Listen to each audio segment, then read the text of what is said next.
আজকে আমরা আলোচনা করব বাংলাদেশের রাজনীতিতে ছাত্রদের ভূমিকা। এর আগেও আমরা আলোচনা করেছিলাম বাংলাদেশের রাজনীতিতে ছাত্রদের ভূমিকা পাকিস্তান পর্ব নিয়ে। দ্বিতীয় পর্বে করেছিলাম বাংলাদেশ পর্ব নিয়ে। আজকেরটাও বাংলাদেশ পর্ব নিয়েই করব।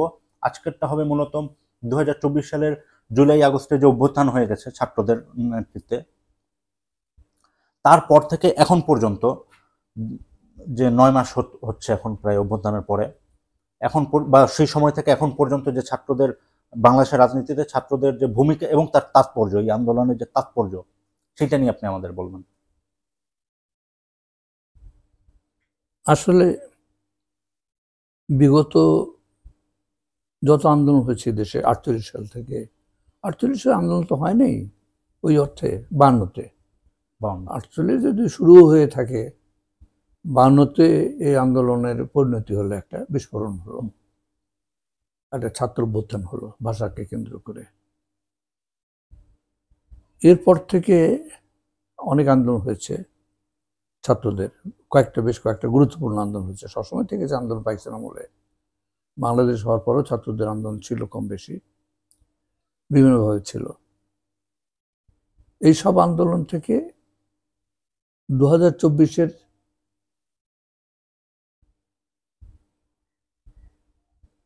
আগস্টে যে অভ্যুত্থানটা হলো, জুলাই আগস্ট, হ্যাঁ, 35-36 দিনের আন্দোলন, একটা অভ্যুত্থান বলতে পারো, হলো। এই অভ্যুত্থানের ভূমিকায় কিছু মিল আছে, কিছু মিলের অভাবও আছে। তাৎপর্যটাও কিন্তু অনেক এখানে ভিন্ন তাৎপর্য বহন করে। হ্যাঁ, এটা যথেষ্ট তাৎপর্য বহন করে এই আন্দোলনটা। সব আন্দোলন দেখা গেছে, বিশেষ করে পাকিস্তান আমলে আমার অভিজ্ঞতা, আমি তো পাকিস্তান আমলে 52 থেকে 69 পর্যন্ত যে অভ্যুত্থান আন্দোলন হয়েছে এবং 71 পর্যন্ত যুদ্ধ পর্যন্ত আমার তো অনেক অভিজ্ঞতা আছে। নিজের অভিজ্ঞতা আছে, নিজে ফিল্ডে ছিলেন। বিশেষ করে 62-তে, 52-তে ছিলাম না, 62-তে ছিলাম, ফিল্ডে ছিলাম। 52-তে আমি তো বাচ্চা তখন, কিন্তু মানে 3-তে বোধহয় পড়ছিলাম 52-তে, যখন ভাষা আন্দোলন তুঙ্গে হলো। তো আন্দোলনটা দেখেছি, তার ফলাফল বুঝেছি অনেকখানি, আমাদের প্রভাবিত করেছিল 52-র ভাষা আন্দোলন। কিন্তু স্কুলের নিচের শ্রেণীর ছাত্র তখন আমি। সেই সময় থেকে 62 সাল আমার আন্দোলনে সক্রিয় অংশগ্রহণ, আইন বিরোধী ছাত্র আন্দোলন। 68-69-এ আমি ছিলাম এই আন্দোলনে, তখন আমি কৃষক আন্দোলন করছিলাম, ছাত্রদের সঙ্গে সম্পৃক্ত ছিলাম। ছাত্রদের আন্দোলন সংগঠিত করায় ভূমিকা ছিল না তা না, তবে আমি তখন তো সরাসরি ছাত্র না, আর ঢাকায় থাকতাম না। 68-69-এ আমি গ্রামে কৃষক আন্দোলন করছিলাম। এরপরে 71-এর যুদ্ধ, তার আগে এটা পর্যায়ে গেছে, যুদ্ধের প্রস্তুতি পর্যায়ে, ছাত্রদের নিয়ে, কৃষকদের নিয়ে, সেখানে আমার একটা ভূমিকা ছিল, রাজনৈতিক ভাবেও আমার ভূমিকা ছিল। 71-এর আগে যে স্বাধীনতার যে যুদ্ধটা হবে বাংলাদেশে, স্বাধীনতার রাজনীতি গড়ে তোলাতে আমার একটা ভূমিকা ছিল। 71-এর যুদ্ধে আমার আর একটা ভূমিকা ছিল। তখন তো আমি একটা দলের সঙ্গে সংশ্লিষ্ট। আসলে একদিকে ন্যাপ প্রকাশ্য সংগঠন ছিল, যুদ্ধের সময় তো ন্যাপের ভূমিকা ছিল না সেরকম ভাবে, কমিউনিস্ট পার্টির ভূমিকা ছিল। আমি কমিউনিস্ট পার্টিতে তখন ছিলাম, পূর্ববাংলা কমিউনিস্ট পার্টি, স্বাধীনতার কর্মসূচি ছিল যে পার্টি, আগে থেকেই ছিল, আমি তার সদস্য ছিলাম। এই পর্যায়টা আমি দেখেছি। এই সময় ছাত্রদের যে রোল, সেটা তো আমার কম বেশি মানে প্রত্যক্ষ অংশগ্রহণ ছিল, কখনো পরোক্ষ অংশগ্রহণ ছিল। যখন ছাত্র না, তখন আমি ছাত্রদের সঙ্গে সংশ্লিষ্ট ছিলাম, আন্দোলন পরিচালনা আমার একটা ভূমিকা ছিল। তো এই সব আন্দোলন থেকে 2024-এর যে ছাত্র আন্দোলন এবং অভ্যুত্থান যেটা হলো, ছাত্র জনতার যে অভ্যুত্থান, এর কিন্তু একটা বড় ধরনের পার্থক্য আছে। আগের সমস্ত আন্দোলনে রাজনৈতিক দলের নেতৃত্ব কম বেশি কাজ করত, সেটা প্রকাশ্য পার্টি হোক, দল হোক, আওয়ামী লীগ এক সময়, তারপরে ন্যাপ, আর গোপন কমিউনিস্ট পার্টি হোক, ছাত্ররা তাদের নেতৃত্বাধীনেই সাহায্য পরিচালিত হতো।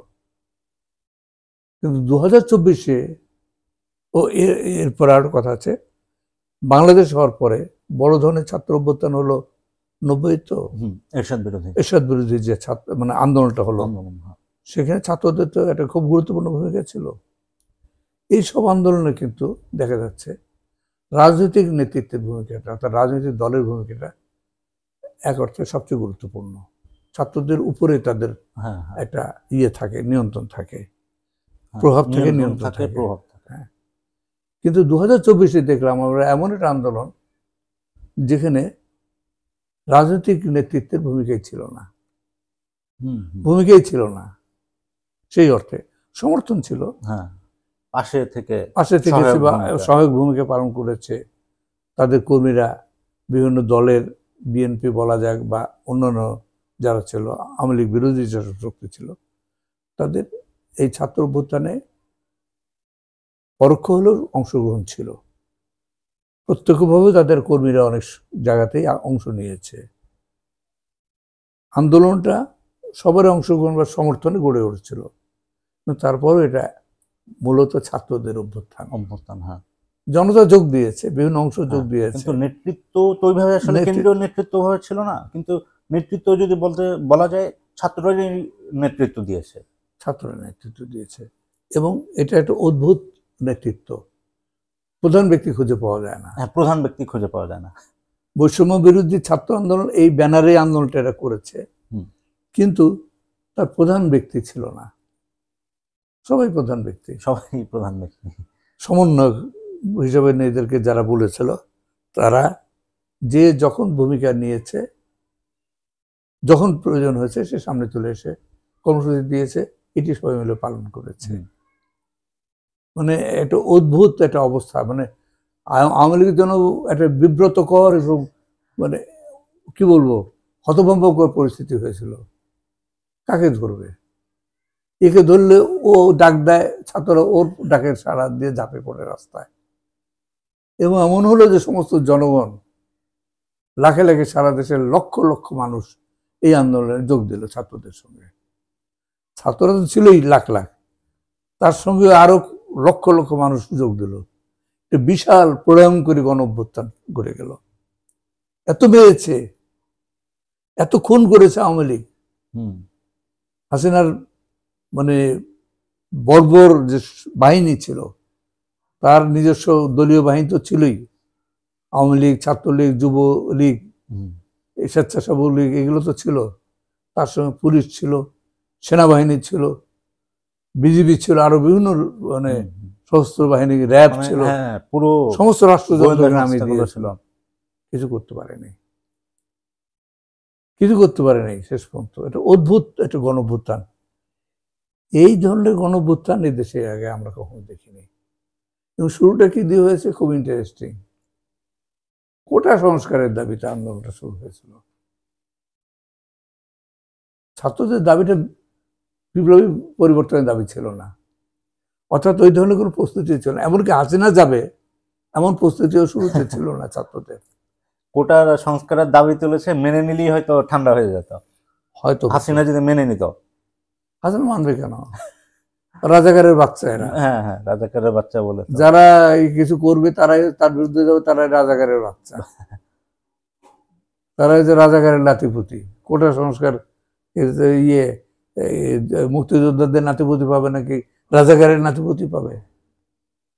নাতি তো চলে গেছে, সে রাজাকারের ছেলে আর নাই, বাচ্চা আর নাই, নাতিপুতি। আসলে তো এরা নাতিতে চলে গেছে, নাতিপুতি। তারাই 50 বছর আগে যুদ্ধ হয়েছিল, স্বাধীনতা যুদ্ধ, মাঝখানে এত গ্যাপ, এরা নাতির পর্যায়ে পড়ে। তো রাজাকারের এত, এরা আন্দোলন আওয়ামী লীগের বিরুদ্ধে করছে, কাজে রাজাকারের নাতি হবে, নাতিপুতি। তো এরা শিখাই দিয়েছে হাসিনাকে, হাসিনার ঔদ্ধত্যের শিক্ষাটা দিয়েছে। হাসিনার বিরুদ্ধে আন্দোলন পরিণত হলো, হাসিনা উচ্ছেদের এক দফাতে গিয়ে পরিণত হলো। অর্থাৎ প্রস্তুতিহীন একটা আন্দোলন, ওই অর্থ যদি বলা যায়। এটা স্বতঃস্ফূর্ত, এর কোনো পূর্ব প্রস্তুতি সেই অর্থে ছিল না, রাজনৈতিক নেতৃত্ব ছিল না।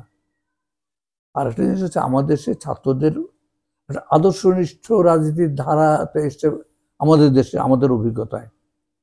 এটা তো আওয়ামী লীগ থেকেও আসে নাই, ন্যাপ থেকেও আসে না সে অর্থে, কমিউনিস্ট পার্টি থেকে। কমিউনিস্ট রাজনীতি যারা করতো এদেশে ব্রিটিশ আমল থেকে যারা করেছে, আমি আমার ছাত্র জীবনে তাদেরকে দেখেছি আদর্শনিষ্ঠ রাজনীতি করতে। তাদের প্রকাশ্য পরিচয় যাই থাক, সবাই তার অবশ্য অনেকে আন্ডারগ্রাউন্ড ছিল, তার কমিউনিস্ট পার্টি করতো, আন্ডারগ্রাউন্ড পালিয়ে থাকতো, জেলে ছিল অনেকে। প্রকাশ্যে আমরা দেখতাম আওয়ামী লীগ, পরবর্তীকালে আওয়ামী লীগও সবাই করতো না কমিউনিস্টরা। তা আমি যখন দেখেছি তখন সে মূলত আদর্শনিষ্ঠ রাজনীতি করতো, ন্যাপ প্রকাশ্যে, গোপনে কমিউনিস্ট পার্টি। এই কমিউনিস্টদেরকে দেখতাম যারা নিজেরা যেমন ব্যক্তি জীবনে খুব আদর্শনিষ্ঠ মানুষ ছিল, সৎ, চরিত্রবান, ত্যাগী, যারা প্রতারক ছিল না, মানুষের টাকা আত্মসাৎ করতো না, অর্থের জন্য, সম্পদের জন্য, বিএনপি যেমন হয় আর কি, তারা রাজনীতি করতো না। হ্যাঁ, তারা রাজনীতি করতো না, তারা তাদের জীবন ছিল উৎসর্গিত। এই মানুষগুলো আসলে আমাদের কাছে মডেল ছিল, খুব প্রভাবিত করতো, আমাদের প্রজন্মকে প্রভাবিত করেছিল, এবং তাদের আদর্শ ছিল কমিউনিজম। এটা একটা প্রভাব পড়েছিল, একদিকে সোভিয়েতের প্রভাব, চীনের প্রভাব, ভিয়েতনাম যুদ্ধের প্রভাব, কিভাবে বিপ্লব হচ্ছে তার প্রভাব, এগুলো সব মিলিয়ে এটা আমাদের সামনে কমিউনিজম, মার্ক্সবাদী আদর্শ, সমাজতান্ত্রিক আদর্শ একটা বিরাট ভূমিকা পালন করেছিল। এ নিয়ে অন্ধত্ব ছিল অনেকের মধ্যে, অন্ধ হয়ে গেছিল। এটার খারাপ দিক। ভালো দিক হচ্ছে একটা প্রেরণা নিয়ে মানুষ এগিয়েছে, কিছু একটা নিয়ে তো নামতে হয়, পথে নামতে হয়, একটা আদর্শ বা একটা কর্মসূচি বা একটা রাজনীতি নিয়ে, সেই রাজনীতি নেমেছিল। নেমে অভিজ্ঞতা হলে মানুষ পথ পরিবর্তন করতে পারে, নতুন পথ গ্রহণ করতে পারে লক্ষ্যে পৌঁছানোর জন্য। বিপ্লবের লক্ষ্য, বিপ্লবের জন্য তো এই মার্ক্সবাদের আবেদনটা কিসের জন্য ছিল আমাদের সমাজে, বা কমিউনিজম বা সমাজতন্ত্র আবেদনটা কিসের জন্য ছিল? একটা বিপ্লবী পরিবর্তনের জন্য। তো সেই বিপ্লবী পরিবর্তনের জন্য লক্ষ লক্ষ মানুষ একসময় পাকিস্তান রাজনীতিতে নেমেছিল। বাংলাদেশে সেটা ক্ষয়িষ্ণু ধারা, এইটা একেবারেই প্রায় শেষ হয়ে গেছিল 24-এ, যখন গণ অভ্যুত্থান হচ্ছে, ছাত্র অভ্যুত্থান হচ্ছে, যখন হচ্ছে নতুন করে, তখন প্রায় নাই। এইটা একটা স্বতঃস্ফূর্ত অভ্যুত্থান, সমস্ত জাতির ঘৃণা, ক্রোধ আওয়ামী লীগের বিরুদ্ধে যেটা ছিল, সেইটার একটা সম্মিলিত তোমার একটা বলতে পারো একটা মানে রূপ এই আন্দোলনের মধ্যে নিয়েছে, এবং বিস্ফোরণটা তাই হয়েছে। এইখানে সমাজতন্ত্র বা ওই ধরনের আদর্শ ছিল না, এখানে ইসলামও ছিল না, আবার এখানে সবই ছিল, বিভিন্ন ধারার মানুষ। এখানে ইসলামী রাজনীতিরও অনেকে ছিল, ইসলাম বিরোধী যারা রাজনীতিতে বিশ্বাস করে তাদেরও কেউ ছিল, এখানে ছিল সমাজতন্ত্রে বিশ্বাস করে যারা, তারা ছিল অনেকে, বা ওই ধরনের ধর্মীয় রাজনীতিতে বিশ্বাস করে না, ধর্মীয় রাজনীতি বিরোধী যারা, তারা অনেকে ছিল, এবং খুব অস্পষ্ট যারা, কোনো সিদ্ধান্ত নেয়নি। কিন্তু এই সরকারের মানে হাসিনা সরকার, মাফিয়া সরকার, লুটেরা সরকার, এটা নির্যাতনকারী সরকার, স্বৈরাচারী সরকার, তার পরিবর্তনটা চেয়েছিল। আলটিমেটলি তারা সবাই এক জায়গায় হয়ে গেল, কোটা সংস্কার তো থাকে নাই। এটা হাসিনার পতনের আন্দোলন পরিণত হয়েছিল, পতনের গণ অভ্যুত্থানে পরিণত হয়েছে, ছাত্র জনতার অভ্যুত্থানে পরিণত হয়েছিল। এইটা একটা অসাধারণ ঘটনা, মানে মানে ঘটনার ধারার জন্ম দিয়েছে। আমি ঘটনার ধারা বলছি, কিন্তু সামনে আরো অনেক ঘটনা ঘটবে। তার মানে প্রফেসর ডক্টর মোহাম্মদ ইউনূস এই ধারার প্রতিনিধি হিসেবে সরকারের দায়িত্বে এসেছেন, অন্তর্বর্তী সরকার দায়িত্ব। তার নাম যা খুশি তাই দেওয়া যাক, যার কাছে উনি শপথ দেন আনুষ্ঠানিকভাবে কিচ্ছু যা আসে না। এটা হচ্ছে এই ছাত্র জনতার অভ্যুত্থানের ফসল, এই সরকার, অন্তর্বর্তী সরকার। এবং আমাদের সে পরিবর্তন, এর আগে যে পরিবর্তনগুলো হচ্ছিল রাজনৈতিক নেতৃত্বের ছত্রছায়া প্রভাবে, এখন কিন্তু ছাত্র আর সেই অবস্থাটা নাই।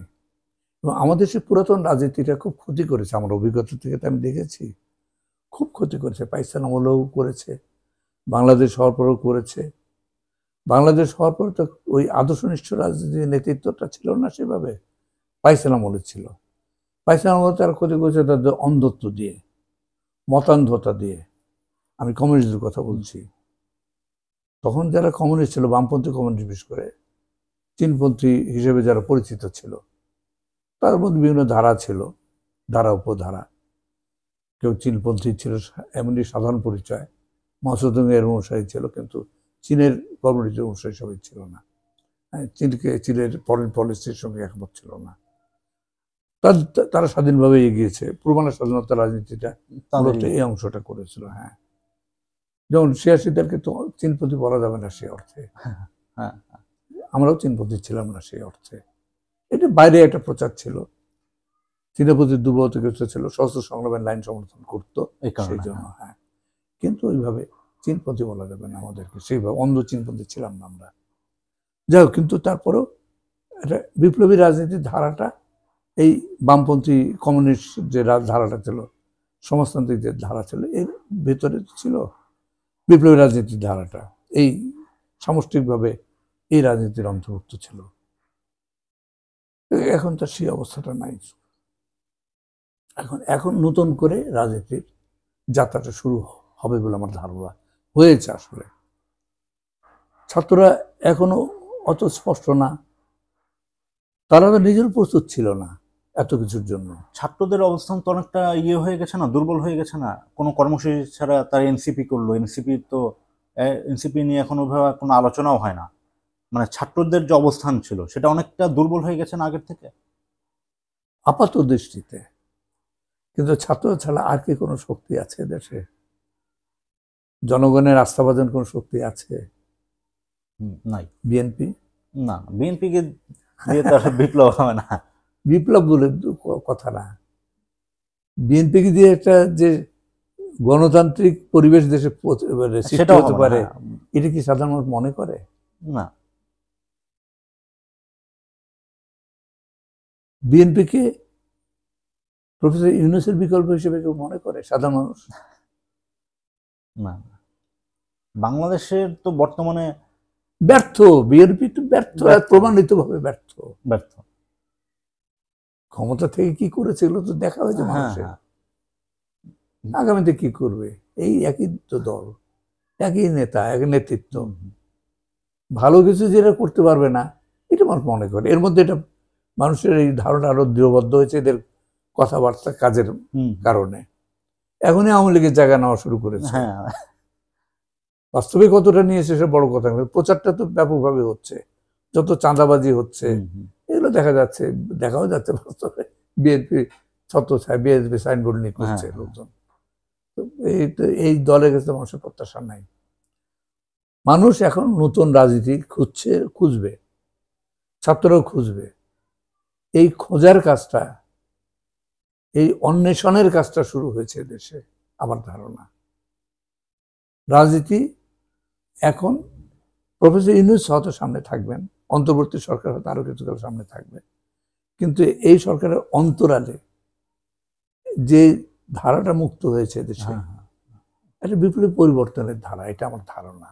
কিন্তু বর্তমান যে ছাত্র নেতৃত্ব আছে তাদের কি সেই ফেসটা আর আছে? মানে এই নেতৃত্ব ভবিষ্যৎ গতিধারা আসলে কোন দিকে যেতে পারে বলে মনে হয়, বা কোন দিকে যাওয়া উচিত? আমার এত জোর দিয়ে বলা সম্ভব না। নতুন এই নেতৃত্ব দিয়ে তো সেভাবেও কিছু হবে বলে মনে হচ্ছে না। সেটা তো বোঝা যাচ্ছে। নতুন নেতৃত্ব সামনে আসবে কিনা যদি ওইভাবে বিপ্লবী কর্মসূচি, নিশ্চিত করে বলা যায় না, কারণ ভবিষ্যৎ তো অনেক ইয়ের উপর নির্ভর করে, অনেক যদির উপর নির্ভর করে। হ্যাঁ, কারণ হয়তোর উপর নির্ভর করে। মানে বিপ্লবের কিন্তু কিছুই হয়নি আসলে। হাসিনা উৎখাত ছাড়া সত্যি কথা বলতে কিছুই হয় নাই। হাসিনা উৎখাতই হয়েছে, এরপর আর তার বিচারও হয়নি ওইভাবে। বিচার হয়নি, সব ঠিক আছে, কিন্তু মূল কাজটা হয়েছে। হ্যাঁ, উৎখাত সূচনাটা হয়েছে। হ্যাঁ, হাসিনার উৎখাত সোজা ব্যাপার না, কিন্তু হাসিনার উৎখাত মনে আওয়ামী লীগের উৎখাত, আওয়ামী লীগের উৎখাত মনে শেখ মুজিবের উৎখাত, শেখ মুজিবের উৎখাত মানে স্বরাজ্যের উৎখাত। এর একটা ঘটনাধারা আছে। এই যে আজকে যে তোমার হাসিনাকে যে দেখছো, এ কিন্তু শুরু করতে হবে স্বরাজ্য দিয়ে। স্বরাজ্যের যে রাজনীতি ছিল, যে প্রতারণার রাজনীতি, যে দুর্নীতির রাজনীতি, চাপ্পাবাজির রাজনীতি, এটা তো শীর্ষ নিয়ে গেছিল, এগিয়ে নিয়েছিল, এটাকে একটা পরিণত রূপ দিয়েছিল হাসিনা। বিশাল ঘটনা। এই রাজনীতি শেষ হয়ে গেছে দেশে, শূন্যতা তৈরি হয়েছে। এই শূন্যতা তৈরি আমাদের দেশের বাস্তবতায় কোনো বিপ্লবী রাজনীতি ছাড়া সম্ভব না পূরণ করা। বিপ্লবী রাজনীতি এটাকে পূরণ করতে পারে, এটা বিএনপির কাজ না। এটা বিপ্লবী রাজনীতি পূরণ করবে। এই বিপ্লবী রাজনীতির উত্থানের জায়গাটা হচ্ছে ছাত্র। চিরকালে দেশে, আমি এর আগে বিভিন্ন আলোচনায় বলছি, ছাত্ররা হচ্ছে এখানে পরিবর্তনের শক্তি, বিপ্লবের ভ্যানগার্ড বলেছে, বিপ্লবের ভ্যানগার্ড। এরা কে কি মনে করছে এটা বড় কথা না, এদের নেতাদের মধ্যে কে কি মনে করছে বড় কথা না। এদের যে সামষ্টিক যে চাহিদা, সামষ্টিক যে আবেগ, সেটা একটা বিপ্লবী পরিবর্তন দাবি করে। শুধু তারা তাদের প্রয়োজনে বিপ্লবী রাজনীতি খুঁজে বের করবে, তাদের প্রয়োজনে বের করবে। অভিজ্ঞতা আমাদের কম হয়নি তো। এদেশে তোমার যদি 1947-48 থেকে শুরু, 48 থেকে শুরু করো, মানে এই 1948 সাল থেকে যদি শুরু করা যায়, তাহলে এই পর্যন্ত প্রায় 100 বছর হবে। কম অভিজ্ঞতা হয়নি কিন্তু জনগোষ্ঠীর, এদেশের মানুষের কম অভিজ্ঞতা হয়নি। এই অভিজ্ঞতার ভান্ডারে অনেক উপাদান সঞ্চিত হয়েছে, সেখান থেকে বের করে নেবে বিপ্লবের উপযোগী কোনগুলো, বিপ্লবের জন্য কোন উপাদান প্রয়োজন, কি করণীয়, এগুলো ছাত্ররা বের করে নেবে। এরা করবে, পরিবর্তন এদের দিয়ে হবে। ছাত্ররা তো আবদ্ধ না এই সিস্টেমের সঙ্গে, যে করাপ্ট সিস্টেম গড়ে উঠছে 47-48 থেকে, যে দুর্নীতিগ্রস্ত ব্যবস্থাটা গড়ে উঠছে, ছাত্ররা এর বাইরে ছিল বলেই এই আন্দোলনগুলো করতে পেরেছিল। ভাষা আন্দোলন এমনি হয়নি, এমনি 68-69 গণঅভ্যুত্থান হয়নি, এমনি 71 যুদ্ধ হয়নি, এমনি 90 অভ্যুত্থান হয়নি। ছাত্ররা এগুলোর বাইরে থাকে বলেই তাদের সম্ভব হয়েছে। তাদের উপর ভর করেই এদেশের রাজনীতি প্রগতির যেটুকু দিক আছে সেটার বিকাশ হয়েছে, তাদের উপর ভর করে মূলত। এরা তো একটা কাজ করেছে, বিশাল কাজ করেছে। এই যে মাফিয়া এবং দুর্নীতিগ্রস্ত বর্গী দল, একটা বর্গীর মানে নেতা হাসিনা এবং বর্গীর দল আওয়ামী লীগ, তাদেরকে যে উৎখাত করেছে, এটা বিশাল কাজ। তো এটা দরকার ছিল। এটা হচ্ছে বাধা, এই দেশের অগ্রগমনের পথে প্রধান বাধাটাকে উৎপাটন করা, উৎখাত করে দেওয়া। এখন বিপ্লবী রাজনীতির মুক্তি হবে, এটা আমার ধারণা। বিপ্লবী রাজনীতি মুক্ত, বিপ্লবী রাজনীতি কি সেটা এখন আলোচনা করে আমাদের সেই জায়গাটা বের করার চেষ্টা করতে হবে। কি করণীয়, আমাদের কি কর্মসূচি সামনে হওয়া উচিত, বিপ্লবী কর্মসূচি নিয়ে তো এগোতে হবে। হ্যাঁ, এখন এগোতে হবে। সেটা ছাত্ররা, এই কাজটা মূলত ছাত্রদের করতে হবে। অভিজ্ঞতাগুলো আছে, এই অভিজ্ঞতা যারা অভিজ্ঞতার অধিকারী তারা বলবে, আমরা বলবো, আমার যেমন অভিজ্ঞতার কথা বলবো, এরকম বিভিন্ন জন বলবে, সেগুলোর মধ্য থেকে ছাত্রদেরকে পথ বের করে নিতে হবে।